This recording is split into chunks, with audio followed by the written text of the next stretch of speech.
This is the urge I'm overcome with, here at the point of no return.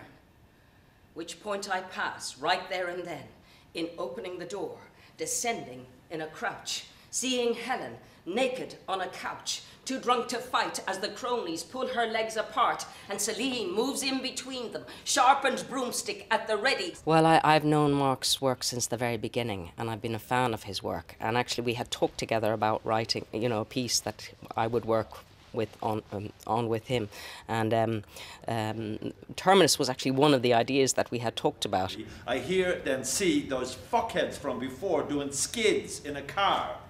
My fucking own! And the zone I'm in becomes their destination, accelerating as they are toward me, looking to floor me. No way to evade or avoid in time, to dodge or dive aside. They're flying! Then they're not, because suddenly they stop, no more than an inch from me, and pop the doors. Step out with a couple of 2x4s and accuse me of calling one a prick. It made me laugh, and it's also kind of appalling. It was a roller coaster ride to watch. You don't get to settle in it. You know, you're always following the narrative. It's a very, very swift moving narrative. So once you get on that roller coaster ride, you really don't get to get off. And I mean, it's very violent as well in the language. I mean, the audience are, when you're looking at it, you're just looking at three people standing on stage individually talking. So you're not seeing anything gory or violent, but the language is very descriptive. Come on, you fucking whores!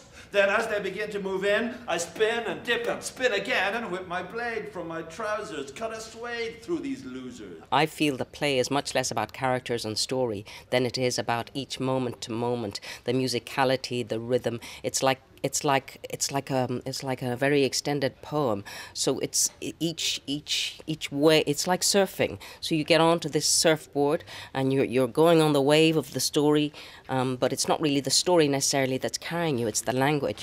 And I think that's what the audience gets caught up in as well. There's a kind of an exhilaration and a suspension where you just follow, and you're on to the next one. Hold her steady, bitches! Which is as much as she gets out before her mouth is shut by a smack from my fucking stick. And the shock on her face as she turns is erased by my second blow, much worse than the first, which bursts her lip and rips a rupture in her face. The biggest challenge really is the form, is the fact that it's a monologue play, and I had never done anything like this before. I actually think it's one of the most challenging things I've ever done. We go, see the slow-mo ebb and flow of pub spill, the mill, the babble, the rabble of wobbling waywards, exiled and aimless. Unlike us, as purposeful and double file like kids on a dare, we head who the fuck knows where. Well, the reaction to this, I mean, one of the great things about this play is the reaction is so diverse, and I think when we're doing it properly, that's how it should be, you know. And some people really, really engage with it. Some people stand away from it and they don't want to go there. Other people are very, very passionate about it.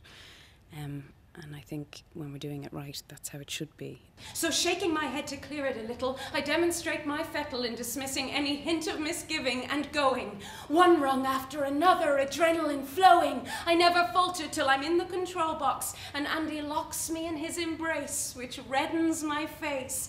This and his kiss, his "you did it, I fucking knew you could," my reward. I think Ireland produces a kind of continual wave of writers, and I was well known from around the world for that, for the writers it produces and the artists it produces for such a small country.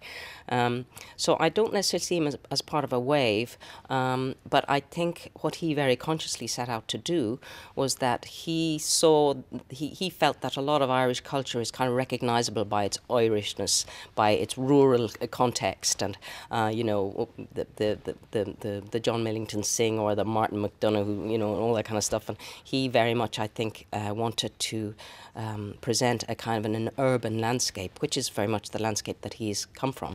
Christ, she got me good, I think, as I cleaned my face of blood at the sink, my hair of snot, used toilet roll to blot it dry, then order tea and take a seat and sip. My will diminished. Concede defeat. That's it. I'm finished. Beat.